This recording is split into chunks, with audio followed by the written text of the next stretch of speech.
ओम नमः शिवाय। हर हर महादेव। अर्जुन बोले, देव ऋषि, आप संपूर्ण प्राणियों के प्रति समान भाव रखने वाले, जितेंद्रिय तथा राग द्वेष रहित हैं। तथापि आप में जो कलह कराने की प्रवृत्ति है, उसके कारण कई हजार देवता, गंधर्व, राक्षस, दैत्य तथा मुनि नष्ट हो गए हैं। विप्रवर, आपकी ऐसी चेष्टा क्यों होती है? मेरे इस संदेह को दूर कीजिए। सूत जी कहते हैं, शौनक, अर्जुन के मुख से ये बात सुनकर नारद मुनि हंसते हुए से बाभ्रव्य मुनि के मुख की ओर देखने लगे। बाभ्रव्य का जन्म हारित के कुल में हुआ था। वे उस समय नारद जी के पास ही उपस्थित थे। बाभ्रव्य बड़े बुद्धिमान थे। उन्होंने नारद जी का मनोभाव समझ लिया और हंसते हुए स्नेह युक्त मधुर वाणी में अर्जुन से इस प्रकार कहा, पांडुनंदन, आपने नारद जी से जो कुछ कहा है, ये सब सत्य है। प्रत्येक मनुष्य के मन में ऐसा संदेह हो जाता है। इस विषय में भगवान श्री कृष्ण के मुख से जो बात सुनी है, वही मैं आपको बताऊंगा। आज से कुछ काल पहले की बात है। संपूर्ण यादवों को आनंदित करने वाले भगवान श्री कृष्ण महिसागर संगम की यात्रा में इधर आए हुए थे। उनके साथ उग्रसेन, वसुदेव तथा बभ्रु, प्रद्युम्न आदि भी थे। भगवान ने कुटुंबी जनों के साथ महिसागर संगम में स्नान करके बहुत दान किए। पिंड दान आदि करके देव पूजन के पश्चात नारद जी की भी पूजा की। तदंतर यादवों की सभा में महाराज उग्रसेन इस प्रकार बोले, जगदीश्वर श्री कृष्ण, मैं एक संदेह पूछता हूँ, आप उसका समाधान करें। ये जो महाबुद्धिमान नारद जी हैं, समस्त संसार में इनकी ख्याति है। मैं जानना चाहता हूँ, ये अत्यंत चपल क्यों हैं? क्योंकि वायु की भांति समस्त जगत में चक्कर लगाया करते हैं। इन्हें कलह कराना इतना प्रिय क्यों है? तथा आप में इनका अत्यंत प्रेम क्यों है? भगवान श्री कृष्ण ने कहा, राजन, आपने जो कुछ पूछा वे सत्य है। मैं इसका कारण बतलाता हूँ। पूर्व काल में प्रजापति दक्ष ने मुनि श्रेष्ठ नारद को शाप दिया था। ऐसा इसलिए हुआ कि सृष्टि मार्ग में लगे हुए दक्ष के कुछ पुत्रों को नारद जी ने अपने वैराग्यपूर्ण उपदेशों से विरक्त बनाकर वहां से अन्यंतर भेज दिया। ये घटना एक ही बार नहीं, 2 बार हुई। ये सब देखकर दक्ष ने शाप दिया, नारद, तुम सदा संसार में भ्रमण करते रहोगे। कहीं भी तुम्हारे ठहरने के लिए स्थान नहीं मिलेगा तथा तुम इधर उधर की चुगली खाने वाले होगे। ये 2 शाप प्राप्त करके उन्हें दूर करने में समर्थ होकर भी नारद मुनि ने ज्यों के त्यों स्वीकार कर लिया। यही साधुता है कि स्वयं समर्थ होकर भी दूसरों के अपराध क्षमा कर देते हैं। नारद जी पहले ये देख लेते हैं कि अमुक दैत्य या राक्षस आदि का विनाश काल आ पहुंचा है। तब वे उसकी कलह भावना बढ़ाते हैं और चुगली के लिए झूठ न बोलकर सच्ची बात बताते हैं। इसलिए वे पाप से लिप्त नहीं होते। सर्वत्र भ्रमण करते रहने पर भी इनका मन धैर्य से विचलित नहीं होता। अतः भ्रम दोष से ये भ्रांत नहीं होते। तथा मुझ में जो इनका अधिक प्रेम है, उसका भी कारण सुनिए। मैं देवराज इंद्र द्वारा किए गए स्तोत्र से दिव्य दृष्टि संपन्न श्री नारद जी की सदा स्तुति करता हूँ। ये स्तोत्र श्रवण कीजिए। जो ब्रह्मा जी की गोद से प्रकट हुए, जिनके मन में अहंकार नहीं, जिनका विश्व विख्यात चरित्र किसी से छिपा नहीं, उन देवऋषि नारद को मैं नमस्कार करता हूँ, जिनमें उद्वेग, क्रोध, चपलता और भय का सर्वथा अभाव है, जो धीर होते हुए भी दीर्घ सूत्री नहीं है। उन नारद जी को मैं प्रणाम करता हूँ, जो कामना अथवा लोभवश झूठी बात मुंह से नहीं निकालते और समस्त प्राणी जिनकी उपासना करते हैं, उन नारद जी को मैं नमस्कार करता हूँ, जो अध्यात्मक गति के तत्व को जानने वाले, ज्ञान शक्ति संपन्न तथा जितेंद्रिय हैं, जिनमें सरलता भरी है तथा जो यथार्थ बात कहने वाले हैं, उन नारद जी को मैं प्रणाम करता हूँ, जो तेज, यश, बुद्धि, नय, विनय, जन्म तथा तपस्या सभी दृष्टियों से बड़े हुए हैं, उन नारद जी को मैं नमस्कार करता हूँ, जिनका स्वभाव सुख में, वेश सुंदर तथा भोजन उत्तम है, जो प्रकाशमान, पवित्र, शुभ दृष्टि संपन्न तथा सुंदर वचन बोलने वाले हैं, उन नारद जी को मैं प्रणाम करता हूँ, जो उत्साहपूर्वक सबका कल्याण करते हैं, जिनमें पाप का लेश भी नहीं है तथा जो परोपकार करने से कभी अघाते नहीं हैं, उन नारद जी को मैं नमस्कार करता हूँ। जो सदा वेद, स्मृति और पुराणों में बताए हुए धर्म का आश्रय लेते हैं तथा प्रिय और अप्रिय से रहते हैं, उन नारद जी को प्रणाम करता हूँ। जो समस्त संगों से अनासक्त हैं तथापि सब में आसक्त हुए से दिखाई देते हैं, जिनके मन में किसी संशय के लिए स्थान नहीं है, जो बड़े अच्छे वक्ता है, उन नारद जी को मैं नमस्कार करता हूँ। जो किसी भी शास्त्र में दोष दृष्टि नहीं करती, तपस्या का अनुष्ठान ही जिनका जीवन है, जिनका समय कभी भगवत चिंतन के बिना व्यर्थ नहीं जाता, जो अपने मन को सदा वश में रखते हैं, उन श्री नारद जी को मैं प्रणाम करता हूँ।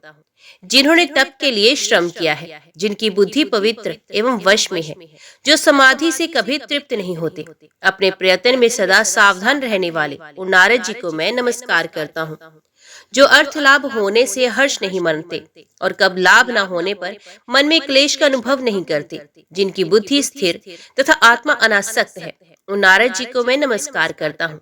जो सर्वगुण संपन्न, दक्ष, पवित्र, कातरता रहित, कालज्ञ और नितज्ञ है, उन देवऋषि नारद को मैं भजता हूँ। नारद जी के स्तोत्र को मैं नित्य जप करता हूँ। इससे वे मुनि श्रेष्ठ मुझ पर अधिक प्रेम रखते हैं। दूसरा कोई भी यदि पवित्र होकर प्रतिदिन स्तुति का पाठ करे तो देवऋषि नारद बहुत शीघ्र उस पर अपना अतिशय कृपा प्रसाद प्रकट करते हैं। राजन, आप भी नारद जी के इन गुणों को सुनकर प्रतिदिन इस पवित्र स्तोत्र का जप करें। इससे वे मुनि आप पर बहुत प्रसन्न होंगे। बा भ्रव्य कहते हैं, श्री कृष्ण के मुख से नारद जी के इन गुणों को सुनकर राजा उग्रसेन बहुत प्रसन्न हुए और उनके बताए अनुसार उनका स्तोत्र पाठ भी किया। तदंतर नारद जी की पूजा करके तथा पर्याप्त दान देकर अपने बंधु बांधव एवं कुटुंबी जनों के साथ भगवान श्री कृष्ण द्वारकापुरी को लौट गए। अर्जुन, तुम भी नारद जी के इन गुणों का श्रवण करके श्रद्धामय होकर उनका पूजन करो।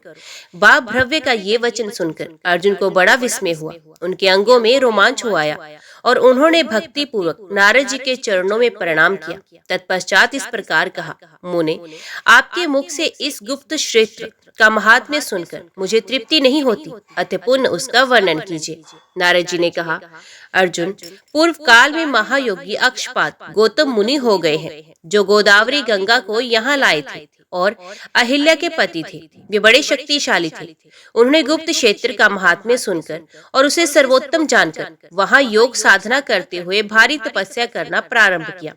तदंतर महात्मा गौतम ने योग सिद्धि प्राप्त करके इस तीर्थ में गौतमेश्वर नाम से प्रसिद्ध शिवलिंग की स्थापना की। इस गौतमेश्वर शिवलिंग को भली भांति नहलाकर उस पर चंदन का आलेप करके उसे भांति भांति के पुष्पों से पूजे और गूगल की धूप जलावे। ऐसा करने वाला मनुष्य सब पापों से मुक्त हो रुद्रलोक में प्रतिष्ठित होता है। अर्जुन बोले, देवऋषि, मैं योग के स्वरूप का तात्विक विवेचन सुनना चाहता हूँ, क्योंकि योग को समस्त उत्तम साधनों से भी उत्तम बताकर सब लोग उसकी बड़ी प्रशंसा करते हैं। नारद जी ने कहा, कुरुश्रेष्ठ, मैं संक्षेप से ही तुम्हें योग का तत्व बतलाता हूँ। इसके सुनने से भी चित्त निर्मल होता है, फिर सेवन करने से तो कहना ही क्या। चित्त की वृत्तियों को जो रोकना है वे योग का तत्व कहलाता है। योगी पुरुष अष्टांग की विधि से उसकी साधना करते हैं। यम, नियम, प्राणायाम, प्रत्याहार, धारणा, ध्यय, ध्यान और समाधि, ये योग के 8 अंग हैं। इस प्रकार योग 8 अंगों से युक्त बताया गया है। इन 8 में से प्रत्येक का लक्षण क्रमशः सुनो, जिसके साधन से साधक को योग की प्राप्ति होती है। अहिंसा, सत्य, असत्य, ब्रह्मचर्य तथा अपरिग्रह, ये 5 यम कहे गए हैं। इन सब का भी लक्षण सुनो। जो संपूर्ण प्राणियों में आत्म भाव रखकर सबके हित के लिए चेष्टा करता है, उसकी ये प्रवृत्ति अहिंसा कही गई है, जिसका वेदों में भी विधान किया गया है। जो स्वयं देखा गया है, सुना गया है, अनुमान किया गया है अथवा अपने अनुभव में लाया गया है, उसे दूसरों को पीड़ा ना देते हुए यथार्थ रूप से वाणी द्वारा प्रकट करना सत्य कहलाता है। अपने ऊपर आपत्ति पड़ने पर भी मन, वाणी और क्रिया द्वारा किसी प्रकार की दूसरों का धन ना लेना असत्य कहा गया है। मन, वाणी, शरीर और क्रिया द्वारा मैथुन से सर्वथा दूर रहना, ये सन्यासियों का ब्रह्मचर्य है। तथा ऋतुकाल में अपनी ही पत्नी के साथ केवल एक बार समागम करना तथा अन्य समय में पूर्ण संयम रखना, ये गृहस्थों का ब्रह्मचर्य है। मन, वाणी, शरीर और क्रिया द्वारा सब वस्तुओं का त्याग कर देना, ये सन्यासियों का अपरिग्रह कहा गया है। तथा सब वस्तुओं का संग्रह रखते हुए भी केवल मन से उनका त्याग करना, उनके प्रति ममता और आसक्ति ना होना, ये गृहस्थों का अपरिग्रह का माना गया है। ये 5 यम बताए गए हैं। अब 5 नियमों का श्रवण करो। शौच, संतोष, तप, जप और गुरु भक्ति, ये 5 नियम हैं। अब इनका भी पृथक पृथक लक्षण श्रवण करो। शौच 2 प्रकार का बताया जाता है, बाहरी और अभ्यंतर। मिट्टी और जल से जो शरीर की शुद्धि की जाती है वो बाहरी शौच कहलाता है, और मन की शुद्धि को आंतरिक शौच कहते हैं। न्याय से प्राप्त हुई जीविका या भिक्षा अथवा वार्ता के द्वारा जो कुछ प्राप्त हो उसी से सदा संतुष्ट रहना संतोष कहलाता है। अपने आहार को घटाते हुए साधक पुरुष चंद्रायण आदि विहित तप का अनुष्ठान करता है, उसका नाम तप है। वेदों के स्वाध्याय तथा प्रणव के अभ्यास आदि को जप कहा गया है।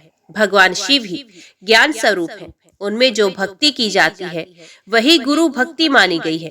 इस प्रकार नियमों और यमों का भली भांति साधन करके विद्वान पुरुष प्राणायाम के लिए सनद्ध होवे, अन्यथा वे योग की सिद्धि नहीं कर सकता, क्योंकि जिसका शरीर बाहर और भीतर से शुद्ध नहीं हुआ उसमें वायु का महान प्रकोप हो जाता है, और वायु के प्रकोप से शरीर में कोढ़ हो जाता है। इतना ही नहीं, वे जड़ता आदि का भी उपभोग करता है।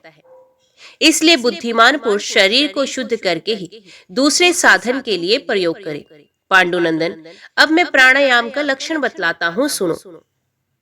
प्राण और अपान वायु का निरोध प्राणायाम कहलाता है।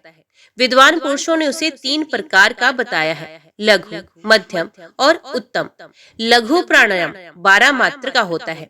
आंख का बंद करने और खोलने में जितना समय लगता है वे 1 मात्रा है। लघु से दूना अर्थात 24 मात्रा वाला मध्यम प्राणायाम बताया गया है। त्रिगुण अर्थात 36 मात्रा का उत्तम प्राणायाम माना गया है। प्रथम अर्थात लघु प्राणायाम से संवेद पसीने को जीते, मध्यम से कंप को तथा तृतीय प्राणायाम से विषाद को जीते। इस प्रकार क्रमश इन 3 दोषों पर विजय प्राप्त करे। किसी सुंदर आसन पर सुख पूर्वक विराजमान हो, पद्मासन लगाकर रेचक, पूरक और कुंभक भेद से त्रिविध प्राणायाम का अभ्यास करे। प्राणों का संयम करने से उस साधन का नाम प्राणायाम है। जैसे आग में धोंके जाने पर पर्वतीय धातुओं की मैल जल जाती है, उसी प्रकार प्राणायाम से इंद्रिय जनित संपूर्ण दोष दग्ध हो जाते हैं। 100 कपिला गायों का दान करने से जो फल प्राप्त होता है वही प्राणायाम से भी मिल जाता है। इसलिए योग्य पुरुष सदैव प्राणायाम करें। प्राणायाम से शांति आदि दिव्य गुण सिद्ध होते हैं। शांति, पर शांति, दीप्ति और प्रसाद, ये क्रमश प्रकट होने वाले दिव्य गुण हैं। स्वाभाविक और आगंतुक पापों की निवृत्ति तथा उनकी वासनाओं का शमन, ये शांति नामक प्रथम गुण है। मन और बुद्धि के द्वारा लोभ और मोह रूपी दोषों का पूर्णतः निराकरण करके जो शांति की प्राप्ति होती है उसी को इस लोक में प्रशांति कहते हैं। भूत, भविष्य, दूरस्थ तथा अदृश्य पदार्थों का यहाँ भलीभांति ज्ञान होना ही दीप्ति है। संपूर्ण इंद्रियों की प्रसन्नता तथा बुद्धि और प्राणों की भी निर्मलता को प्रसाद कहा गया है। इस प्रकार ये 4 फल प्राणायाम के द्वारा प्राप्त करने योग्य है। ऐसे फल वाले प्राणायाम का योगी पुरुष सदैव अभ्यास करे। जैसे सदा सेवन करने पर सिंह, व्याघ्र और हाथी भी मृदुता, कोमलता एवं नम्रता को प्राप्त होते हैं, उसी प्रकार प्राणायाम द्वारा साधित संयम में लाया हुआ प्राण भी वश में हो जाता है। ये प्राणायाम बताया गया है। अब प्रत्याहार का वर्णन सुनो। विषय सेवन में लगे हुए चित्त को विषयों की ओर से लौटाने का जो प्रयत्न है उसे प्रत्याहार बताया गया है। चित्त को संयम में रखना ही प्रत्याहार का मुख्य लक्षण है। इस प्रकार प्रत्याहार बताया गया है। अब धारणा का लक्षण सुनो। जैसे जल पीने की अभिलाषा रखने वाले लोग पत्र और नाल आदि के द्वारा धीरे धीरे जल पीते हैं, उसी प्रकार योगी पुरुष धारणा द्वारा साधित वायु का धीरे धीरे पान करता है। गुदा, लिंग, नाभि, हृदय, तालु तथा भ्रूमध्य ललाट में क्रमश चतुर्दल, षटदल, दशदल, द्वादश दल, षोडश दल तथा द्विदल कमल का चिंतन करके उन सब में प्राणवायु की धारणा करें और धीरे धीरे एक स्थान से समेटकर दूसरे स्थान में ऊपर उठाते हुए उस प्राण को मस्तक के भीतर भ्रमरंध्र में स्थापित कर दें।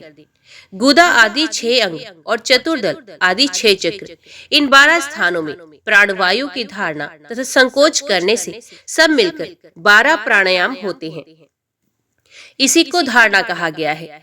इन धारणाओं को सिद्ध कर लेने पर योगी पुरुष अक्षर ब्रह्म की समता को प्राप्त हो जाता है। धारणा में स्थित हुए पुरुष के ये जो ध्येय तत्व है उसका लक्षण सुनो। अर्जुन, ध्येय तत्व बहुत प्रकार का है, उनका कहीं अंत नहीं हो मिलता। कोई शिव का, कोई विष्णु का, कोई सूर्य और कोई ब्रह्मा का तथा कोई महादेव जी का ध्यान करते हैं। जो जिसका ध्यान करता है वे उसी में लीन होता है। इसलिए सदा कल्याण करने वाले पंचमुख भगवान शंकर का ध्यान करना चाहिए। भगवान शिव वृषभ की पीठ पर पद्मासन से विराजमान है। उनकी अंगकांति गौर है, उनके 10 हाथ हैं और मुख पर अत्यंत प्रसन्नता छा रही है तथा वे ध्यान मगन हो रहे हैं। इस प्रकार तुम्हारे लिए ध्येय का स्वरूप बताया गया, इसका सदा ध्यान करना चाहिए। ध्यान का लक्षण इस प्रकार है। धारणा में स्थित हुआ साधक आधे पल के लिए भी अपने ध्येय, अपने इष्ट देव से भिन्न वस्तु का चिंतन ना करे।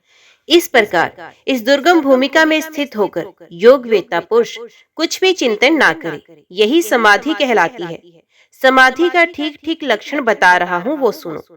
जो शब्द, स्पर्श, रस, गंध तथा रूप से सर्वथा रहत है, उस परम पुरुष परमात्मा को प्राप्त हुआ योगी समाधिस्थ कहा गया है।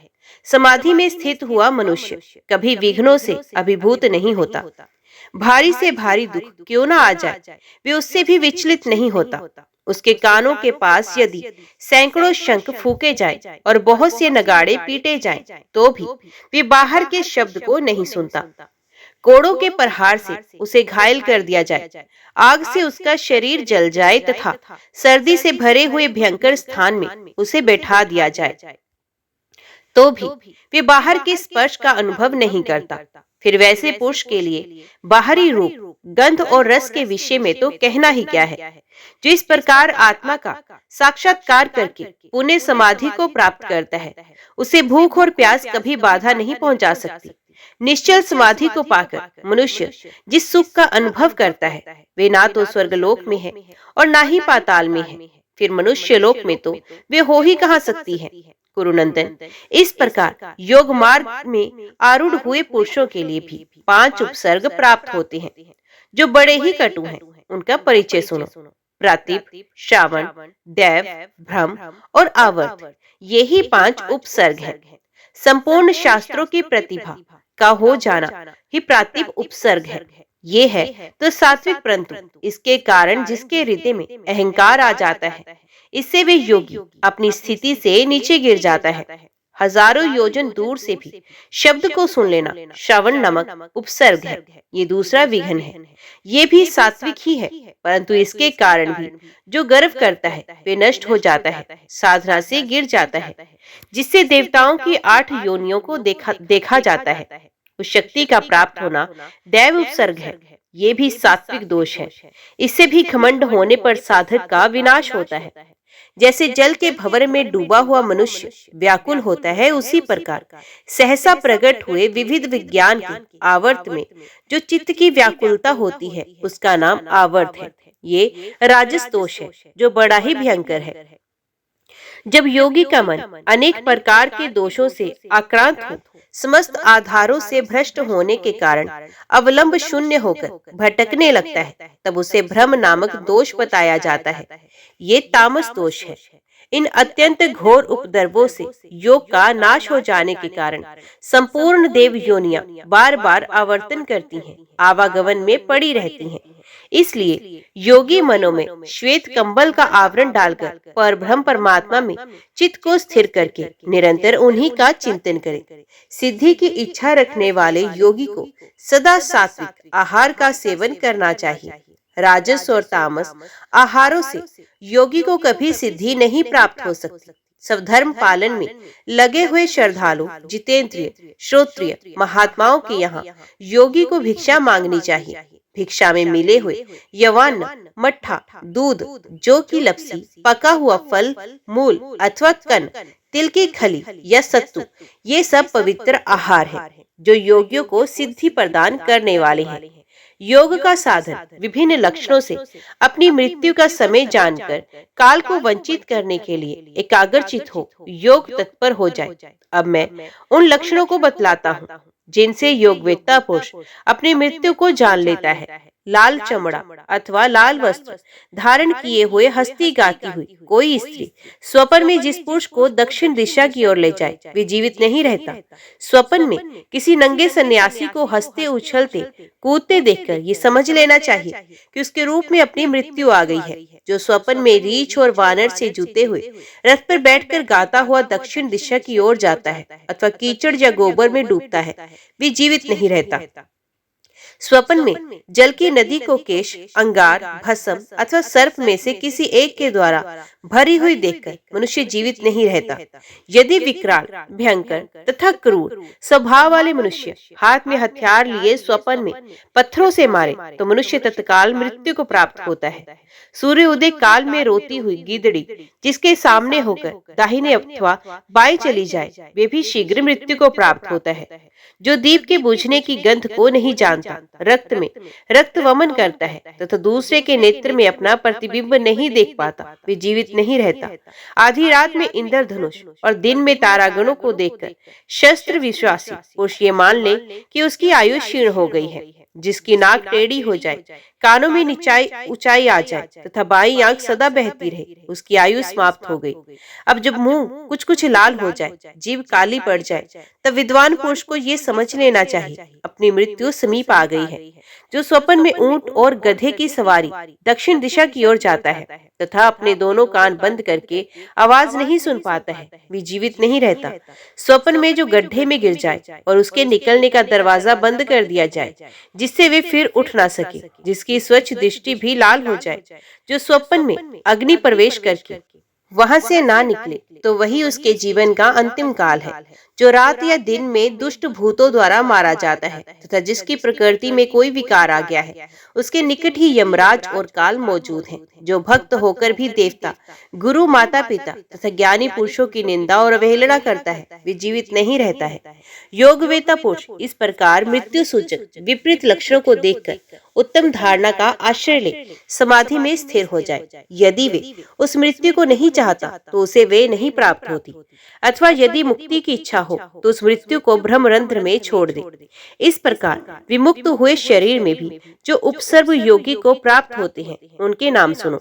ईशान, राक्षस, यक्ष, गंधर्व, इंद्र, चंद्र, प्रजापति तथा ब्रह्मा, इनसे संबंध रखने वाली 8 लोकों में क्रमश 8 सिद्धियां होती हैं जो इस प्रकार है: पार्थवी, जलमयी, तेजसी, वायु संबंधिनी, आकाश संबंधिनी, मानसी, अहंकार रोधवा तथा बुद्धिजा। इनमें प्रत्येक के 8 भेद हैं और ये उत्तरोत्तर लोकों में क्रमश द्विगुण, त्रिगुण आदि के क्रम से स्थित हैं। पूर्व अर्थात ईशान लोक में 8 सिद्धियां हैं और अंतिम अर्थात ब्रह्मलोक में भी इनकी संख्या 64 हो जाती है। ऐसा किस प्रकार होता है सो सुनो। मोटा होना, पतला होना, बालक बन जाना, बूढ़ा होना, जवान होना, भिन्न भिन्न जाति के जीवों के रूप में अपने को प्रकट करना, एक ही जाति में भी अनेक रूप ग्रहण करना तथा पार्थिव अंश के बिना ही केवल 4 तत्वों से शरीर को धारण करना, ये 8 पार्थिवी सिद्धियां हैं जो ईशान लोक में पृथ्वी तत्व पर विजय प्राप्त होने के बाद प्रकट होती हैं। जल तत्व पर विजय होने के पश्चात मनुष्य पृथ्वी की ही भांति जल में निवास करता है, बिना किसी घबराहट के समुद्र को पी सकता है, उसे सर्वत्र जल की प्राप्ति होती है। वे सूखे फल को भी हरा और रसीला कर लेता है। पृथ्वी और जल को छोड़कर केवल 3 भूतों से शरीर धारण करता है। नदियों को हाथ में रख सकता है, उसके शरीर में कोई घाव नहीं होता तथा उसकी बड़ी सुंदर कांति होती है। इस प्रकार ये 8 नूतन और 8 पहले की कुल 16 सिद्धियां राक्षस लोक में मानी गई हैं। अग्नि तत्व पर अधिकार हो जाने पर देह से अग्नि प्रकट करना, अग्नि के ताप का भय दूर हो जाना, समस्त लोगों को भस्म कर डालने की शक्ति का होना, पानी में आग लगा देना, हाथ से आग को उठा लेना, स्मरण मात्र से किसी को पवित्र कर देना, आग से जलकर भस्म हुए पदार्थ का पुण्य निर्माण कर देना तथा केवल 2 महाभूत वायु और आकाश के आधार पर शरीर को धारण करना। ये 8 तेजस शक्तियां, सिद्धियां, पहले की 16 सब मिलकर 24 सिद्धियां यक्षलोक में प्रकट होती हैं।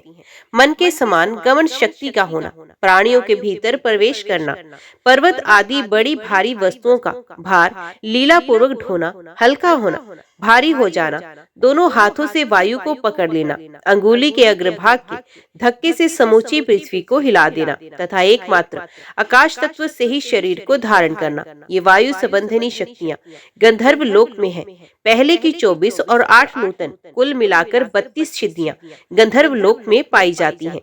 अपनी छाया को मिटा देना, इंद्रियों का दर्शन ना होना, सदा आकाश में चलना, इंद्रिय और मन आदि का स्वयं शांत रहना, दूर के शब्द को सुन लेना, सब प्राणियों के शब्द को समझ लेना, तन मात्राओं के चिन्ह को ग्रहण कर लेना तथा समस्त प्राणियों को देखना। ये 8 आकाश तत्व को जीतने से प्राप्त होने वाली तथा पहले की 32 कुल 40 सिद्धियां इंद्रलोक में है। इच्छा के अनुरूप वस्तुओं का प्राप्त होना, जहाँ इच्छा हो वहीं निकल जाना, सब प्रकार की शक्तियों का होना, समस्त गोपनीय वस्तुओं को देखना तथा समस्त संसार की घटनाओं को देखना, आदि 8 सिद्धियां मानसी हैं। ये तथा पहले की 40 कुल 48 सिद्धियां चंद्रलोक में मानी गई हैं। काटना, तपाना, छेदना, संसार को बदल डालना, समस्त प्राणियों को प्रसन्न कर देना तथा मृत्यु काल पर विजय पाना, आदि 8 अहंकार रोधवता तथा पहले की 48 कुल 56 सिद्धियां प्रजापत्य लोक में है। संकेत मात्र से ही संसार की सृष्टि कर देना, सब पर अनुग्रह करना, परले का अधिकार प्राप्त कर लेना, अन्य लोगों के चित्त में प्रवेश करके उसे प्रेरित करना, जिसकी कहीं समता नहीं ऐसी वस्तु प्रकट कर देना, चित्र लिखित वस्तु को प्रत्यक्ष प्रकट कर देना, अशुभ को शांत कर देना तथा कर्तव्य शक्ति से संपन्न होना। ये 8 बुद्धि जनित सिद्धियां तथा पहले की 56 मिलाकर कुल 64 सिद्धियां ब्रह्मलोक में विद्यमान है। ये गोपनीय रहस्य मैंने तुमसे प्रकट किया है। ये सब सिद्धियां जीते जी अथवा देह भेद होने पर योगी को प्राप्त होती हैं, परंतु इनके द्वारा सदैव पतन का भय बना रहता है। इसलिए योगी को इन सिद्धियों के प्रति आसक्ति नहीं रखनी चाहिए। इन सब सिद्धि जनक गुणों का निवारण करके सदा योग साधन में लगे रहने वाले योगी को ऐसी 8 सिद्धियां प्राप्त होती हैं, जो योग में भली भांति सिद्धि प्रदान करने वाली हैं। उनके नाम इस प्रकार हैं: अणिमा, लघिमा, महिमा, प्राप्ति, प्राकम्य, इष्टव, वशिष्ठ और कामवासिता। ये 8 सिद्धियां महेश्वर पद में स्थित सूचित करती हैं।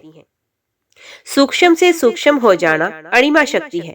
अत्यंत शीघ्रता से कोई काम करना लघिमा शक्ति है। समस्त लोक से पूजनीय पद की प्राप्ति होने से महिमा मानी गई है। प्राप्ति नाम की सिद्धि वे है जबकि योगी के लिए कुछ भी अप्राय न रह जाए। सर्वत्र व्यापक होने के कारण उसमें प्राकम्य नामक सिद्धि का उदय माना जाता है। सिद्ध योगी जिससे ईश्वर तुल्य हो जाता है, वे इष्टव नामक सिद्धि है। सबको वश में करने के कारण उसमें वशिता नामक उत्तम सिद्धि मानी गई है। जहाँ इच्छा हो वहीं पहुँच जाना कामावसायिता नामक सिद्धि है। ये समस्त सिद्धियां ईश्वर पद को प्राप्त हुए योगी में प्रकट होती हैं। इसलिए वे ना तो जन्म लेता है, ना बढ़ता है और ना ही मृत्यु को प्राप्त होता है। ऐसा योगी मुक्त कहा गया है। जो इस प्रकार मुक्ति पाता है उसकी आत्मा परमात्मा के साथ उसी प्रकार एक हो जाती है जैसे जल में डाला हुआ जलपर्श पर एकता को प्राप्त होता है। योग का ऐसा फल जानकर योगी पुरुष सदा योग का अभ्यास करे। निर्मल योगी जन यहाँ योग सिद्धि के लिए कुछ उपमाएं दिया करते हैं, जैसे सूर्य कांति मणि चंद्रमा की किरणों के संयोग से अथवा चंद्रकांत मणि के संपर्क से अग्नि प्रकट नहीं करता, अपितु अकेला होने पर ही सजातीय सूर्य किरण के संयोग से वे आग प्रज्वलित करता है, उसी प्रकार योगी की भी उपमा है। योगी भी तभी सिद्धि लाभ करता है जब वे प्रतिबंधकों से दूर रहकर अनुकूल साधन सामग्री के साथ अकेला रहकर साधन में संलग्न होता है। जैसे चिड़िया, चूहा और नेवला घर में स्वामी की भांति निवास करते हैं और घर गिर जाने पर अन्यंतर चले जाते हैं, किंतु उनके मन को इसके लिए दुख नहीं होता। यही उपमा योगी के लिए भी है। उसको भी देह गेह में ममता नहीं रखनी चाहिए। जैसे चींटी या दीमक अपने बहुत छोटे मुखाग्र से थोड़ी थोड़ी मिट्टी जमा करके मिट्टी का ढेर लगा देते हैं, यही उपदेश योगी के लिए भी है। योगी निरंतर थोड़ी थोड़ी साधन शक्ति का संचय करते हुए एक दिन महती योग शक्ति से संपन्न हो जाता है। पत्र, पुष्प और फल से भरे हुए वृक्ष को पशु, पक्षी और मनुष्य आदि नष्ट कर देते हैं। इस रहस्य को समझकर योगी पुरुष सिद्धि प्राप्त कर लेते हैं। सारांश ये है कि यदि योगी भी सिद्धि का चमत्कार प्रकट करने लगे तो संसार के लोग उसे अपनी साधना से भ्रष्ट कर देंगे। अतः उसे गुप्त रहकर ही साधना करनी चाहिए। हिरण के बच्चे के सर पर जब पहले सींग उगते हैं तो वे तिलक के समान दिखाई देते हैं और धीरे धीरे बढ़कर बहुत बड़े हो जाते हैं। इस बात को लक्ष्य करके योगी उस हिरण के सींग के साथ साथ यदि बढ़ने लगे, धीरे धीरे अपनी साधना बढ़ाते रहे तो वे सिद्धि को प्राप्त कर लेता है। मनुष्य जल या तेल आदि द्रव्य पदार्थों से भरे हुए पात्र को लेकर पृथ्वी से बहुत ऊंचे मार्ग पर चल पड़ता है। ये देखकर भी क्या योगी पुरुषों को अपने कर्तव्य का ज्ञान नहीं होता? उसको भी चाहिए कि वे अत्यंत सावधान होकर योग के उच्च शिखर पर आरोहण करें। वही घर है जहाँ निवास हो, वही भोजन है जिससे जीवन की रक्षा हो, जिससे प्रयोजन सिद्ध हो और जो स्वयं ही योग सिद्धि में सहायक हो। वैसे ही ज्ञान की योगी उपासना करे, वही उसके लिए कार्य साधक हो सकता है। नाना प्रकार के ज्ञान का जो अधिक संग्रह है योग की साधना में विघ्न कारक ही होता है। जो ये जानने योग्य है वे जानने योग्य है, ऐसा सोचते हुए बहुविध ज्ञान के लिए प्यासा फिरता है। वे 1000 कल्पों में भी गए वस्तु को नहीं प्राप्त कर सकता। आसक्ति छोड़कर, क्रोध को जीतकर, परिमित आहार का सेवन करते हुए जितेंद्रिय होवे और बुद्धि के द्वारा इंद्रियों द्वारा को बंद करके मन को ध्यान में लगाए। सात्विक आहार का सेवन करे, ऐसे आहार का नहीं जिससे उसका चित्त काबू के बाहर हो जाए। चित्त को बिगाड़ने वाले आहार का सेवन करने वाला मनुष्य रोरव नरक का प्रिय अतिथि होता है। वाणी दंड है, कर्म दंड है और मन भी दंड है। ये तीनों दंड जिसके अधीन है वे त्रिदंडी यदि माना गया है। जब सामने आया हुआ मनुष्य अनुरक्त हो जाए, परोक्ष में गुणों का कीर्तन होने लगे और कोई भी जीव उससे भयभीत ना हो, तब ये सब योगी के लिए सिद्धि सूचक लक्षण बताया जाता है। लोलुपता का ना होना, निरोग रहना, निष्ठुरता का अभाव होना, सुंदर गंध प्रकट होना, मल और मूत्र का कम हो जाना, शरीर में कांति, मन में प्रसन्नता तथा वाणी में कोमलता, ये योग सिद्धि के प्रारंभिक चिन्ह हैं। जो एकाग्रचित, ब्रह्म चिंतन प्रायण, प्रमाद शून्य, पवित्र, एकांत प्रेमी और जितेंद्रिय है, वे महामना योगी इस योग में सिद्धि प्राप्त करता है और उस योग के प्रभाव से मोक्ष को प्राप्त हो जाता है। जिसका चित्त मोक्ष मार्ग में आकर पर ब्रह्म परमात्मा में संलग्न हो, सुख के अपार सिंधु में निमग्न हो गया हो, उसका कुल पवित्र हो गया है, उसकी माता कृतार्थ हो गई है तथा उसे पाकर ये सारी पृथ्वी भी सौभाग्यवती हो गई है। जिसकी बुद्धि अत्यंत शुद्ध है, जो मिट्टी के ढेले और स्वर्ण में समान भाव रखता है, समस्त प्राणियों में समभाव से निवास करता है, वे यत्नशील साधक अपनी साधना पूर्ण करके उस सर्वोत्कृष्ट सनातन एवं अविनाशी पद को प्राप्त होता है, जहाँ पहुँच जाने पर कोई भी मनुष्य पुण्य संसार में जन्म नहीं लेता।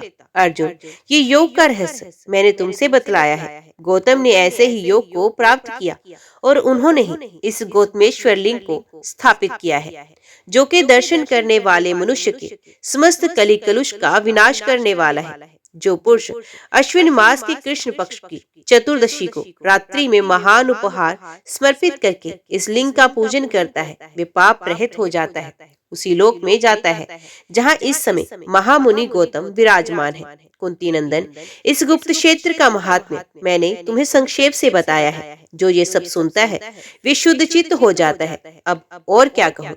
अर्जुन ने पूछा, नारद जी, इस तीर्थ को गुप्त क्षेत्र क्यों कहते हैं? जिसका इतना महान प्रभाव सुना गया है, वे गुप्त कैसे हुआ? नारद जी बोले, अर्जुन, इस क्षेत्र के गुप्त होने का जो कारण है, उसके विषय में एक बहुत प्राचीन कथा है, उसका श्रवण करो।